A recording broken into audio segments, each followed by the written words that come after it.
Trojan war, Matt Damon आणि नोलनचं डोकं. जो ओडिसीचा ट्रेलर बघून तुमच्या अंगावर काटा आला नसेल तर नवलच. क्रिस्टोफर नोलनच्या आगामी द ओडिसी चित्रपटाचा ट्रेलर नुकताच रिलीज झाला आहे.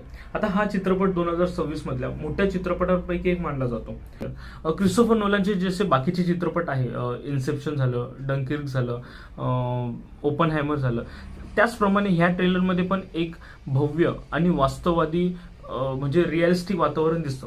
सहसा हिस्टोरिक कथांमध्ये खूप रंगीबिरंगी आणि फॅन्सी व्हिज्युअल्स वापरले जातात, पण नोलनने यामध्ये डार्क आणि रॉ लुक दिलेला आहे. ट्रेलरमध्ये समुद्राच्या लाटा, युद्धाचे प्रसंग आणि नैसर्गिक संकटे हे खूप प्रभावीपणे दाखवले. आता हे पूर्ण शूटिंग आयमॅक्सच्या कॅमेऱ्यामध्ये शूट झाल्यामुळे व्हिज्युअल्स हे खूप आउटस्टँडिंग आहेत. हे बेसिकली होमरचा जो प्रसिद्ध ग्रीक महाकाव्य आहे, ग्रीक इपिक, त्याच्यावर आधारित आहे. ट्रोजनच्या युद्धानंतर योद्धा ओडिसियन आपल्या घरी परतण्यासाठीचा जो 10 वर्षांचा खडतर प्रवास करतो, याच्यावर बेसिस हा पूर्ण मूवी आहे. आता याच्यामध्ये जी ट्रॉजन हॉर्सची झलक आहे किंवा मग जी सायक्लोप्सची म्हणजे जे एका डोळ्याचा राक्षसच्या गुहेमधला जो भीतीदायक प्रसंग आहे, तो ज्या पद्धतीने दाखवलाय त्याच्यावरून तर नक्कीच अंगावर एक काटा उभारतो.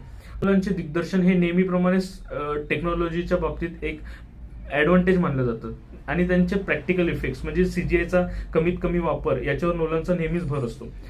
समुद्रातील वादळांचे प्रसंग म्हणा हे किंवा मग बॅकग्राऊंड म्युझिक म्हणा, हे खरंच खूप हृदयस्पर्शी आणि थरारक आहे. याच्यामुळे प्रेक्षकांमधली उत्सुकता वाढताना दिसून येते. आता याच्यातली नकारात्मक बाजू म्हणजे क्रिटिसिझम म्हणायचं झालं तर काही चाहते सोशल मीडियावर चित्रपटांचे कलर ग्रेडिंग याच्यावर खूप टीका करताना दिसतात. चित्रपटामध्ये खूप डार्क व्हिज्युअल्स वापरले गेलेले, त्याच्यामुळे लोकांना प्राचीन ग्रीसचा जो कलरफुल व्हिज्युअल्स आहे त्याच्यामध्ये ते अटॅच होताना दिसत नाही.